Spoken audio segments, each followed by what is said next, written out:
Pisces, this is your week ahead astrology forecast by Astrology Motivation from Born Without Boundaries. In these weekly videos, I review the major planetary aspects and transits and how they impact your natal sun. This is for the week of September 6th through the 12th of 2023. Pisces, we're going to start off broad with the astrology in the charts for the week for everybody. And then we're going to focus that down into Pisces specific information. And then we're going to focus everything down into the 3 decans of Pisces so I can get a feeling of what it exactly is impacting your natal suns depending on where they are located. All you need to know is your birthday. I'll translate everything for you. So, big stuff. You know, this is a pretty peaceful week. There is big stuff, but it's pretty darn peaceful big stuff. We have Mercury conjunct the Sun through the 9th of September. That's really bright, brilliant energy. It's aha with Mercury in retrograde. It's kind of like, oh, I didn't realize this before. Bam, in your face. Loving it. We also have Mercury trine Jupiter through the 10th, which is expansive and growing. You combine those two because they both involve Mercury, and ultimately what that is education. It's learning, it's growing, it's something that makes you realize something and, oh, I'm ready to receive this lesson. Very enlightening, and I love it. We also have the Sun trine to Jupiter all week long. This is optimism. There's no better word for it. It's optimism, it's confidence, and it's willingness to expand and grow, and maybe even share a little bit more of yourself with the world. We also have Venus still square to Jupiter, decadence and indulgence all the way, baby. But with this other positive or very optimistic energy, I think it's more just enjoying life and allowing yourself to receive the pleasures of it. We also have Venus trine to Chiron, but that's at the very end of the week. So around the 11th, 12th, she'll start a loose trine to Chiron again.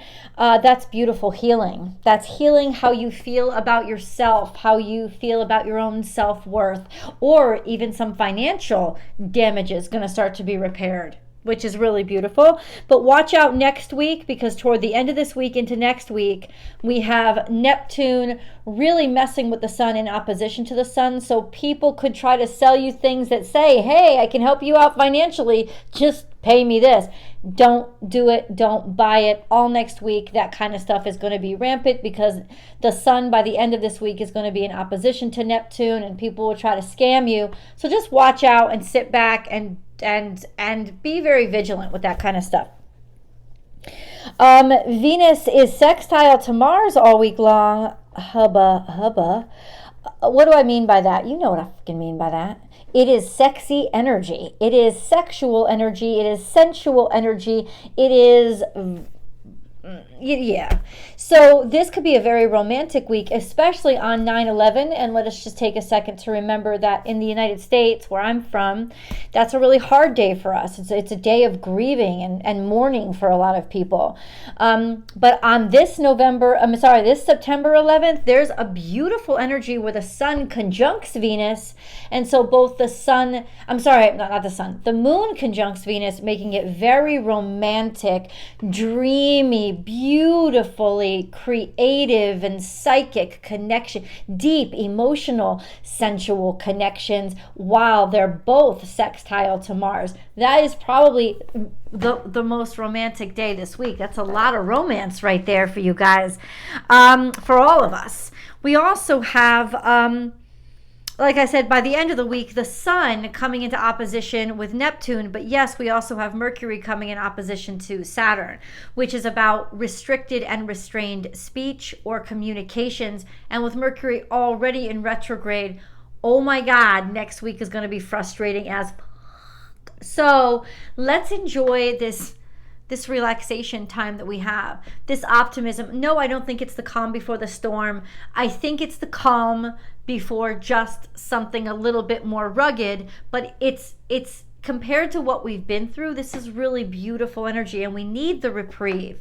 We need to settle into retrograde season, and this is a beautiful week to allow and open your heart. So let's go into Pisces specific energy. Now, how do I get that?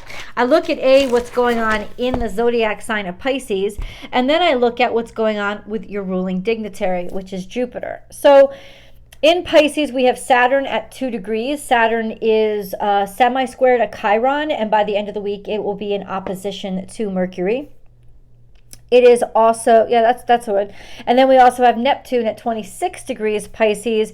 And by the end of this week, it will be in opposition to the Sun. Neptune is also currently sextile to Pluto, long-term sextile that'll bring about major technological changes. And, yeah, just differences in how we live here on Earth. And then we also have Neptune sextile to Uranus, which the fact that Neptune is sextile to both Pluto and Uranus, can you say genius level recreation of society and how we know it? That's like tech that will change everything. That's, of course, over the next couple of years, but certainly those of you that are born in the third decan of Pisces, or if your birthdays are toward the end of Pisces, you're going to feel this expansion and this growth and this creativity and ingenuity like you've never known before. Beautiful time to make moves on that. Jupiter. What's Jupiter doing? So Jupiter is in Taurus. It's going to be at 15 degrees Taurus all week long. It is trine the Sun and trine to Mercury retrograde. Trine to Mercury retrograde only lasts through the 10th. But OMG, what a beautiful energy. The fact that Jupiter is trine both Mercury and the Sun, this is brilliant, expansive. I want to learn. I want to know. I want to see. I want to be seen and I want to be heard kind of energy. I'm loving it. We also have Venus square to Jupiter all week long, which is decadent, indulgent, like stimulating those pleasure centers, and very optimistic, but it could be a little bit overindulgent. And on the 11th, we have Jupiter square to the moon conjunct Venus for super romantic and ooey gooey lovely energy. So all in all, Pisces, a very optimistic and kind of growth week, but it's like because it's growth in a retrograde, you're receiving. You're not sitting there making moves and taking action. You're just kind of hanging back and being like, what can I know? What can I understand? What can I look at more deeply to see in a different way? It's very beautiful and peaceful energy. So let's move on to the decans, okay? Sorry, if I didn't say it, this is for the week of September. Oh, I did say it, September 6th to the 12th. So if you know that your natal sun is between 0 and 9 degrees Pisces, you are a Pisces 1. This correlates to February Pisces. So anybody with their birthday, say between the 20th of February and the 29th of February, maybe up through March 1st, this will be you guys. This will be yous guys, Pisces 1. Your natal suns are the ones conjunct to Saturn. So there's a seriousness and authority about your energy that people will feel and actually glom onto by letting you take the lead. They'll trust you more because it's almost like you have a more formidable and mature essence about you. Take advantage of that. That's all year long. As of the 12th, so at the very end of this week, your natal suns are going to be in opposition to Mercury. It's in retrograde. There's going to be a lot of miscommunications and a lot of people misunderstanding what the hell you're trying to say. Do not try to go on auditions this week. Do not try to do performances this week. If you have a choice, do not try to go out for interviews or sign important no. Not a good idea this week. Nope. No, I'm sorry. This week, yes. Not a good idea next week. Just a forewarning. FYI. You also have a long-term semi-square to Chiron. This is deepening because Chiron just retreated back a degree back into Aries. So it's deeper into Aries too. It's going to impact more of you now. I think that this is an energy that can be very draining long term, but it can also stimulate an understanding inside of you that you maybe have some conflicts with things that are making you feel not good enough, and maybe restrictions or places that you are held back and you don't feel good enough. Can you repair those? Can you expand yourself through learning about them? So it's also an opportunity for you to grow. You don't have to be the best at something. You just have to be the best you. And if confronting those things that you've always struggled with will help you get there, this is a good time to do it. That's going to be for the next couple of years. And then we have your natal suns in quincunx to Mars through the 11th, through 9/11. This could put you in a more impetuous and impulsive attitude or personality, which could put you more at risk for physical injury. This is not really a time to be aggressive. It's time you could be more pop-offish, more angry, and more aggressive in general this week. So it's best to try to count to 10 before you say anything, before you speak, or before you take action. Just an FYI, guys. All right, Pisces 2. If your natal sun is between 10 and 19 degrees Pisces, it's in the second decan of Pisces, so you are Pisces 2. This correlates to birthdays between, say, March 2nd and the 11th.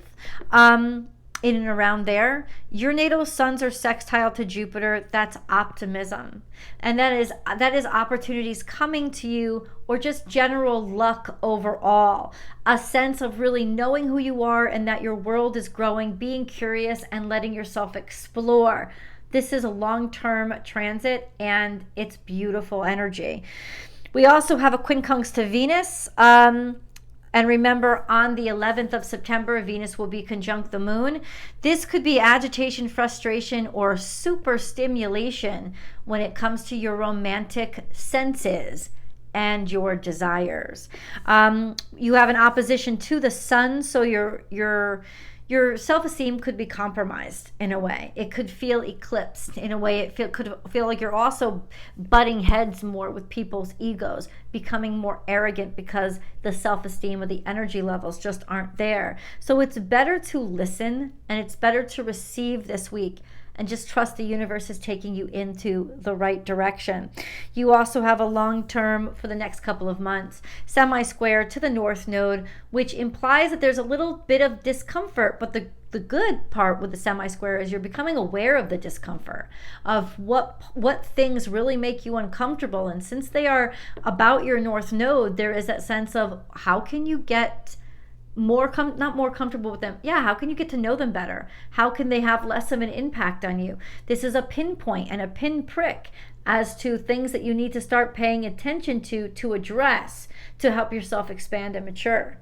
Let's move on to Pisces 3.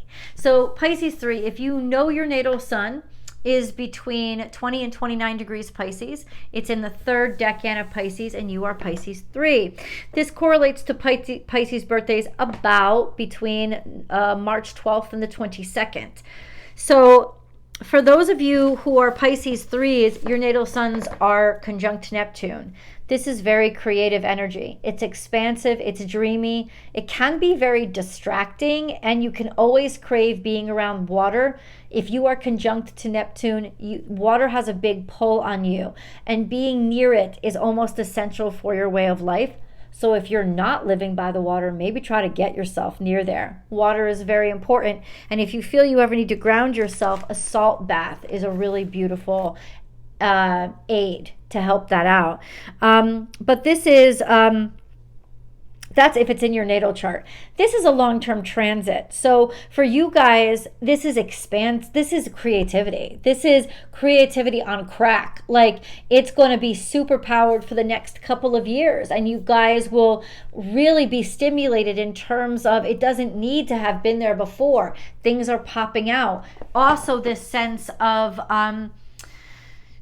psychic energy, psychic abilities, awareness, supersensory awareness beyond what you normally would. Trust your instincts when it comes to Neptune. Your thoughts will be cloudier, but your instincts and your psychic ability, not your feelings at all, but your instincts and your psychic abilities will be on point right now. You have a long-term sextile to Pluto, sextile to Uranus. This is all about expansion and growth and change in who you are by your own personal identity and unique way of thinking, recreating your sense of self, recreating who you are, as well as being highly creative, ingenuitive, and inventive. This is genius at work. Remember, Einstein was a Pisces. Just an FYI. On the 11th, your natal sun, by the 11th, your natal sun will be in opposition to the current sun. So this could kind of take the piss out of you. It could start draining you a little bit, or you're just going to start feeling it a little bit. Now, it's not in full opposition, because through this week, the sun only goes up to 18 degrees Virgo. But it is kind of getting close, at least to those of you at the very beginning of Pisces 3. So that would be those born around the 12th, 13th. So you're going to start to maybe feel that pull of real distraction when it comes to next week and a half. So it's really best for you to, if it sounds too good to be true, it is too good to be true. And definitely ask, guys, how does this sound to you? Like, people you really trust that you know aren't also Pisces, the sense of, what do you feel about this? What are you picking up on it? Because it could really cloud your judgment on important decisions. Just an FYI. So you guys let me know in the comments below how all this energy is impacting you. If you really love this video, be sure to give it a thumbs up. And remember to subscribe to the channel to help us grow. Share this video with anybody who you think would love it too. And then come on over and join me on Born Without Boundaries Pisces Tarot for your week ahead tarot card reading. I love you guys, and I'll see you in the videos. Bye.